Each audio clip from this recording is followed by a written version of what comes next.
تو میں نے آپ سے بتایا کہ یہ قدر جو ہے ایک تو اسی سے لفظ قدرت بنا ہے، اور نمبر دو اسی سے کسی شے کی قدر و قیمت، اور پھر اسی کے معنی ہے اندازہ مقرر کر دینا، کسی شے کا اندازہ مقرر کر دینا، یہ قدر ہے۔ اللہ نے ہر چیز کا ایک اندازہ مقرر کر دیا ہے، اور قدر مقادیر مشکات شریف میں ایک پورا باب ہے، ایمان بالقدر اس کا عنوان ہے صحیح معنی میں۔ تو پہلی حدیث کیا ہے؟ مسلم شریف کی روایت ہے، عبداللہ ابن عمرو بن العاص رضی اللہ تعالی عنہما۔ حضرت عمرو بن العاص جو بڑے سرداران قریش میں سے تھے، بڑے سیاستدان تھے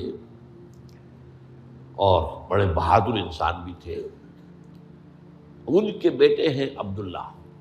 اور بڑی دلچسپی کی بات یہ ہے کہ باپ اور بیٹے کے مزاج میں بود المشرقین تھا، وہ تھے جنگجو اور سیاستدان اور بڑے سرداروں میں سے، یہ تھے انتہائی زاہد و عابد، انتہائی زاہد و عابد۔ انہی کے بارے میں آتا ہے پوری رات کھڑے رہتے تھے نوافل میں، اور ہر روز روزہ رکھتے تھے، جس پر حضور نے یوں کہنا چاہیے کہ ڈانٹ پلائی۔ آپ کو اطلاع ہوئی، آپ نے بلایا، یا عبداللہ اولم اخبر انک تقوم اللیل و تصوم النہار تصوم الدہر، کیا مجھے یہ خبر نہیں دی گئی ہے؟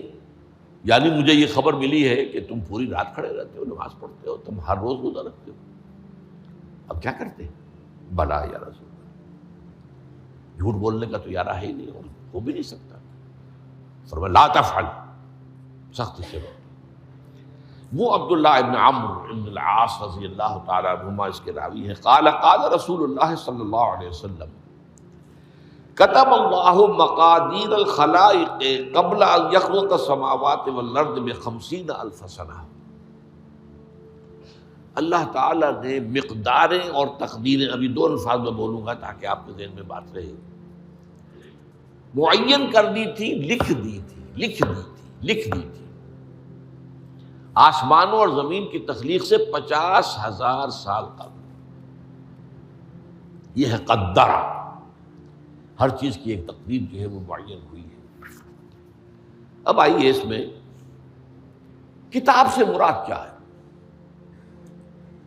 جو آیت میں نے دوسرے نمبر پر پڑھی آج، سورہ حدید کی آیت، ما اصاب بمصیبۃ فی الارض ولا فی انفسکم الا فی کتاب من قبل ان نبرأ۔ کتاب سے مراد کیا؟ نہیں پڑتی تم پر کوئی مصیبت، کوئی تکلیف، نہ زمین میں نہ تمہاری جانوں میں، زمین میں سیلاب کا آ جانا، زلزلے کا آ جانا، کوئی اور اس طرح کی عمومی ہلاکت کا آ جانا، عمومی تکلیف کا آ جانا، تمہاری جان میں اچانک جو ہے تشخیص ہو گیا کینسر ہے، اچھے بنے تھے، ٹھیک ٹھاک چل رہے تھے، کوئی معمولی سی تکلیف ہوئی، انویسٹیگیشن کیا تو معلوم ہوا تو کینسر ہے، اور وہ کافی بڑھ چکا ہے۔ لیکن جو شے بھی آتی ہے، چاہے تمہاری جان پر آئے چاہے زمین پر آئے، وہ ایک کتاب میں لکھی ہوئی موجود ہے، اس سے پہلے کہ ہم اسے ظاہر کریں۔ یہ تمہیں مشکل نظر آئے گا، ان ذالک علی اللہ یسیر، یہ اللہ پر بہت آسان ہے، بہت آسان۔ اللہ کا علم کامل ہے۔ تو معلوم ایک بات جان لیجئے کہ حقیقت کتاب سے مراد اللہ کا علم قدیم ہے۔ اللہ کا علم حادث نہیں ہے، معاذ اللہ ثم معاذ اللہ، کہ کوئی شے ہوئی تو اس کے علم میں آئی۔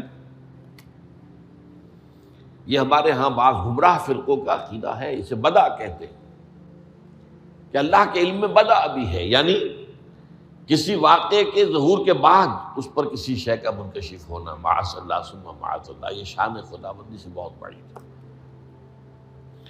وہ تو عالم ما کان و ما یکون ہے، جو بھی کچھ تھا اور رہا ہے آج تک ہمیشہ سے ہے، اور جو بھی کچھ ہوگا وہ سب اس کے علم میں آن واحد میں موجود ہے۔ آن واحد، یہ آن واحد کے لفظ کو اچھی طرح سمجھ لیجیے۔ مجھے سب سے پہلے تجربہ ہوا تھا، یہ سن میرا خیال ہے کہ 67-68 کی بات ہے، میں نے پہلا ہفائی سفر کیا تھا لاہور سے کراچی۔ اس وقت فوکر چلتا تھا، فوکر فرینڈشپ، چھوٹا جہاز پہ چڑیا والا، اور کرایہ 90 روپے تھا نائٹ کوچ کا۔ آج آپ تصور کیجیے. تو میں چونکہ مجھے جغرافی سے دلچسپی ہے اور فوکر زیادہ اونچا نہیں ہوتا، تو میں دیکھتا جا رہا تھا کھڑکی سے، اس وقت ہم کہاں پہنچ گئے، اب کہاں پہنچ گئے. اب جو روشنیاں نظر آ رہی ہیں کس شہر کی ہیں؟ یہ اکاڑے کی آ گئی، یہ ساہیوال کی آ گئی، یہ آگے اور آگے آئی. ایک دم میں نے دیکھا کہ 3 شہروں کی روشنیاں میں ایک وقت دیکھ رہا ہوں. لودھرا، بہاولپور، سماسٹا. مجھے خیال آیا کہ جب میں ٹرین سے سفر کرتا ہوں، کراچی جاتا ہوں، تو لودھرا پہنچتا ہوں تو میں سمجھتا ہوں کہ ابھی بہاولپور آدھا گھنٹے بعد آئے گا. وہ مستقبل کی شے ہے میرے لیے. بہاولپور پہنچتا ہوں تو لودھرا میرے لیے ماضی کی بات بن جاتی ہے. آدھے گھنٹے پہلے لودھرا آیا تھا، اور آدھے گھنٹے کے بعد جو ہے سماسٹا آئے گا. وہ میرے لیے مستقبل بن گیا، لودھرا ماضی بن گیا. لیکن اس بلندی پر میں بیک وقت دیکھ رہا ہوں لودھرا کو بھی اور بہاولپور کو بھی اور سماسٹا. یہ معاملہ جو ہے اس کو 1 ملین بلین سے ضرب دے لیجئے. اللہ تعالیٰ اس بلند مقام سے دیکھ رہا ہے جہاں اس کے مشاہدے میں، اس کے علم میں ماضی اور مستقبل کا کوئی سوال ہی نہیں. آنے واحد، آنے واحد، آنے واحد. تو یہ در حقیقت کتاب جسے کہا گیا قرآن مجید میں بار بار بہت جگہوں پر آیا. تو یہ کتاب جو ہے در حقیقت اللہ تعالیٰ کا علم قدیم، اس میں سب کچھ موجود ہے، ہمیشہ سے موجود ہے، لکھا ہوا موجود ہے، اور کوئی غلط نہیں ہو سکتا. آگے چل کر گفتگو ہوگی اصل میں بعد میں کہ تقدیر کے جو عام عقیدے میں ہم تقدیر کہتے ہیں اس کے 2 پہلو ہیں. ایک پہلو ہے ما اصاب علی الانسان، جو کچھ انسان پر آتا ہے مصیبت، جیسے ابھی آیت میں نے پڑھی ما اصاب من مصیبت فی الارض ولا فی انفسکم.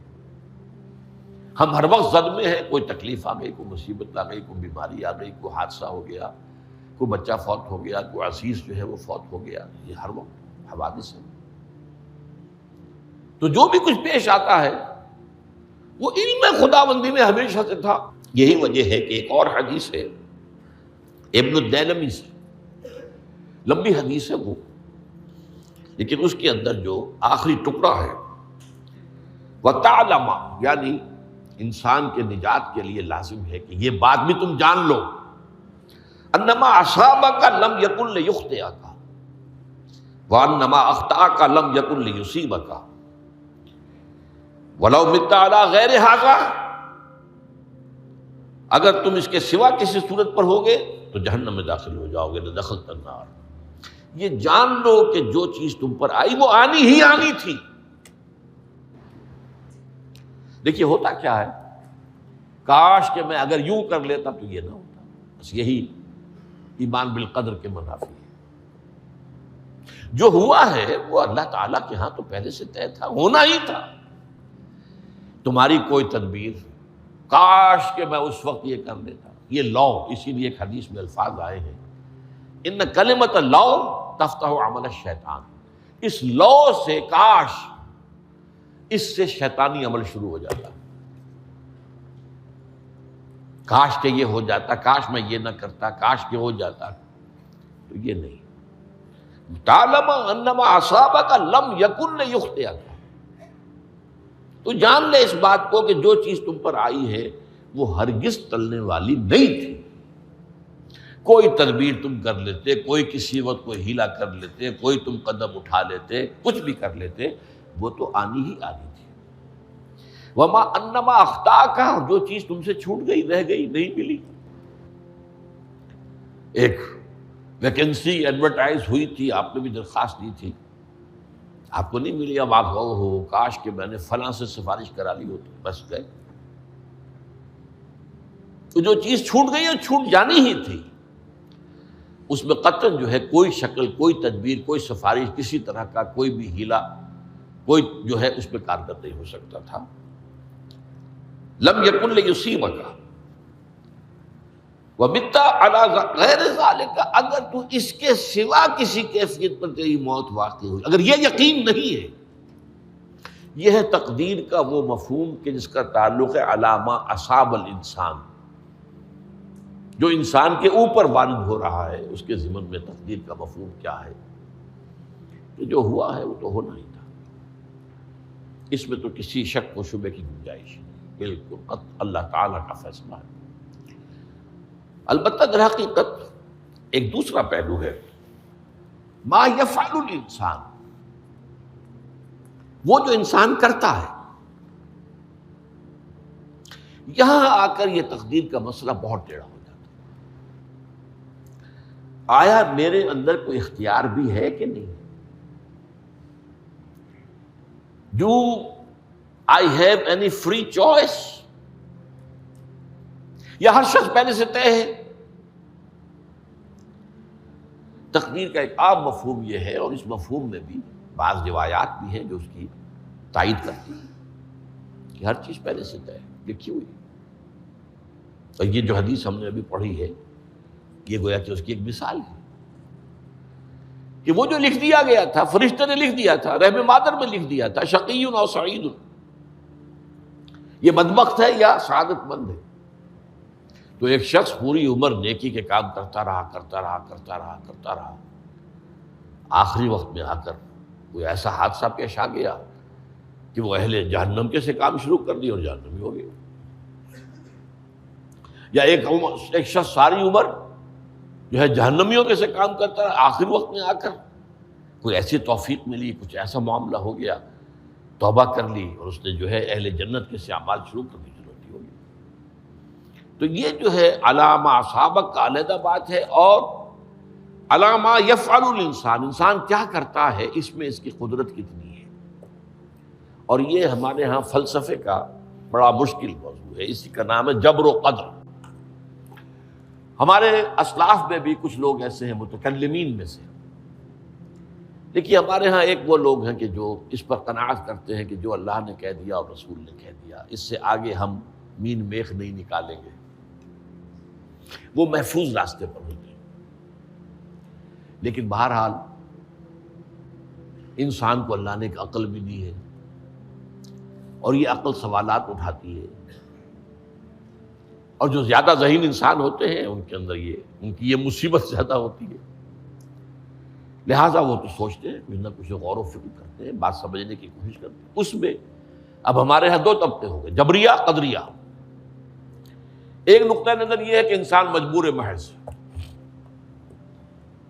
کوئی اختیار نہیں، اور ایک یہ ہے کہ انسان قادر مطلق ہے، جو چاہتا ہے اپنے فیصلے میں مختار مطلق ہے، وہ فیصلہ کرتا ہے۔ انہیں قدریہ کہتے ہیں۔ تو جبریہ اور قدریہ ان کی بحثیں ہمارے یہاں، یہ وہی تقدیر کا مسئلہ جو میں نے کہا تھا، بحثوں میں آ کر انہیں آج تک حل نہیں ہوا، حل ہو سکتا ہی نہیں۔ اب اس کے ضمن میں علامہ اقبال کا ایک شعر آپ کو سناتا ہوں، وہ بہت اچھا لگتا ہے، بہت خوبصورت لگتا ہے شعر ہونے کے اعتبار سے۔ تقدیر کے پابند جمادات و نباتات، مومن صرف اللہ کے احکام کا پابند۔ اس میں انسان سے پابندی کی نفی کر دی گئی ہے، وہ صرف پابند ہے اللہ کے احکام کا۔ نتیجے کے اعتبار سے تو جو یہ شعر کہہ رہا ہے جو بات، وہ صحیح ہے، پابندی اصل جو ہے وہ اللہ کے احکام کی ہے، لیکن یہ کہ تقدیر کی پابندی سے انسان بھی پوری طرح آزاد نہیں ہے۔ یہ سمجھ لینا کہ یہ جمادات و نباتات ہی کا معاملہ، یہ غلط ہے، یہ مبالغہ ہے۔ ظاہر بات ہے کہ شاعر جو ہے، شاعر مبالغے سے بچ نہیں سکتا، چاہے وہ علامہ اقبال ہو، کوئی بھی ہو۔ تو اسی لیے سورہ شعراء کے اندر جو عام شعراء کی جو صفات بیان ہوئی ہیں وہ آپ کے ذہن میں آ گئی ہوگی۔ مبالغہ کرتے ہیں، فی کل واد یہیمون انہم یقولون ما لا یفعلون، وہ کہتے بھی وہ کچھ ہے جو کرتے نہیں ہیں، اور یہ بات تو علامہ اقبال پر بھی چشمہ ہوتی ہے۔ بہرحال یہ شعر ذرا پھر نوٹ کیجئے، تقدیر کے پابند جمادات و نباتات، مومن صرف اللہ کے احکام کا، کوئی بات صحیح نہیں ہے۔ انسان بہت سے اعتبارات سے مجبور ہے۔ سب سے پہلے جو ہے انسان کے اندر ایک تقدیر نوعی ہے، نوع انسان، چھوٹی سی چڑیا اڑتی پھرتی ہے، انسان نہیں اڑ سکتا۔ آپ نے ٹھیک ہے مشین ایجاد کر دی، جہاز ایجاد کر لیا، آپ دوڑ رہے ہیں 500 آدمی اور سینکڑوں من سامان لے کر جو ہے وہ جا رہا ہے، 747 ہو یا 757 ہو، یہ کر لیا ٹھیک ہے، خود نہیں اڑ سکتے۔ اب کیا کریں گے آپ؟ یہ تقدیر نوعی ہے، اسپیشیز، ہر اسپیشیز کے لیے اللہ نے ایک اندازہ مقرر کر دیا ہے، اس اندازے ہی میں رہے گا، اس سے باہر نہیں جا سکتا۔ پھر ایک تقدیر شخصی ہے۔ اب دیکھیے تقدیر شخصی کیا ہے؟ بعض اوصاف و صفات ہمیں وراثتاً ملتے ہیں، وی ہیو نو چوائس۔ پہلے بھی یہ بات مانی جاتی تھی، آج جو ہے ذرا سائنٹیفک انداز میں ہم کہتے ہیں جینز میں چلا آ رہا ہے، اس جینز کو کوئی بدل سکتا ہے؟ جو جینز بھی آپ کو ملے اپنے والدین کی طرف سے، وہ آپ کی شخصیت کا ظاہر بات ہے کہ فیصلہ کن طرز پر اس کو ڈھال دیتے۔ جینز ہے، پابندی ہے۔ نمبر دو یہ کہ خاص طور پر جو گھر کا ابتدائی ماحول ہوتا ہے، ماں کی گود اور ابتدائی گہوارہ گھر کا، اس کے جو اثرات مرتسم ہو جاتے ہیں شخصیت کے اوپر، وہ بھی بڑے مستقل ہوتے ہیں، پختہ ہوتے ہیں۔ ان دونوں چیزوں کو ضرب دے لیجئے، hereditary factors multiplied by environmental factors, اس سے مل کر ایک شے تیار ہوتی ہے جس کو قرآن کہتا ہے شاکلہ۔ قُلْ كُلٌّ يَعْمَلُ عَلَىٰ شَاكِلَتِهِ فَرَبُّكُمْ أَعْلَمُ بِمَنْ هُوَ أَهْدَىٰ سَبِيلًا، سورہ بنی اسرائیل۔ شاکلہ کسے کہتے ہیں؟ شاکلہ شکل دینے والی شے۔ آپ کو لوہا ڈھالنا ہے، کوئی خاص پرزہ بنانا ہے، اس کا پہلے سانچہ بناتے ہیں ہم، لوہے کو پگھلا کے اس میں ڈالیں گے تو جیسا سانچہ ہوگا ویسا ہی لوہا جو ہے وہ شکل اختیار کرے، اسے شاکلہ کہتے ہیں۔ یہ شاکلہ جو ہے ہر انسان کا، اس سے باہر انسان نہیں جا سکتا، اس کے اندر اندر اسٹرگل ہوگی، اس کے اندر اندر اس کی جد و جہد ہوگی، لیکن اس کا یہ مطلب نہیں ہے کہ اس کا کوئی فری چوائس ہے۔ فری چوائس ہے، لیکن وہ فری چوائس انہی حدود کے اندر کام کرے گا، اس سے باہر نہیں۔ اس بات کو مختلف احادیث میں حضور نے بہت خوبصورتی سے بیان کیا۔ ایک حدیث بڑی اہم ہے، بڑی اہم ہے، الناس کالمعادن، انسانوں کی مثال بھی معدنیات کیسی ہے۔ اب سونے کی معدنیات میں سے سونے کی جو اور ہے، اب پتہ نہیں اردو میں مجھے معلوم نہیں اور کا ترجمہ کیا کرتے ہیں عام طور پر، لیکن جانتے ہیں اور وہ کچی دھات جس سے کو صاف کر دیتے ہیں تو پھر وہ دھات جو ہے خالص شکل میں سامنے آ جاتی ہے۔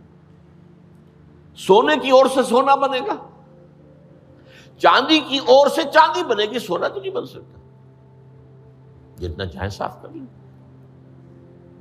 وہ اور تو مستقل ہے۔ الناس کالمعادن خیارکم فی الجاہلیت خیارکم فی الاسلام، جو تم میں جاہلیت کے دور میں، پری اسلامک دور میں جو بہترین تھے، وہی اسلام میں آ کر بہترین ہوئے۔ وہ اور سونے کی تھی، وہ صاف ہو گئی ہے، اور سونا جو ہے وہ نکھر کر خالص سونا بن کر آ گیا ہے، اسلام نے صاف کر دیا۔ وہ چاندی کی اور تھی، اسلام نے اس کو صاف کر دیا ہے، وہ نکھر کر چمکتا ہوا جو ہے وہ چاندی بن گئی۔ لیکن یہ کہ اذا فقہوا، البتہ پھر اس میں ایک اضافہ کیا حضور نے، جبکہ ان کے اندر دین کا فہم داخل ہو جائے تو یہ کہ جو بہترین پہلے تھے وہی بہترین اب ہوں گے۔ اسلام لانے سے پہلے بھی بہترین ابو بکر تھے، اسلام لانے کے بعد بھی بہترین ابو بکر۔ حضور پر وحی سے پہلے بھی بہترین خاتون خدیجۃ الکبریٰ تھی، ایمان لانے کے بعد بھی بہترین خاتون خدیجۃ الکبریٰ۔ اور دوسری حدیث سنیے، عن ابی الدرداء رضی اللہ تعالی عنہ قال بینما نحن عند رسول اللہ صلی اللہ علیہ وسلم اسی حال میں کہ ہم ایک روز ہم حضور کے پاس تھے، نتناکرون ما یکون، اور ہم ذرا سوچ رہے تھے کیا کیا کچھ پیش آنے والا ہے دنیا میں۔ اذ قال رسول اللہ صلی اللہ علیہ وسلم، جبکہ حضور نے ہم سے ایک بات کہی، بڑی غور سے سنیے، اذا سمعتم بجبل ان زال عن مکانہ فصدقوہ، اگر تم یہ سنو کہ کوئی پہاڑ اپنی جگہ سے ٹل گیا تو مان لینا۔ وَإِذَا سَمِعْتُم بِرَجُلٍ تَغَيَّرَ عَنْ خَلْقِهِ فَلَا تُصَدِّقُوهُ، اور اگر تم سنو کہ کوئی شخص جو ہے وہ اپنی سرشت سے، اپنی جبلت سے بدل گیا تو کبھی نہ مانو۔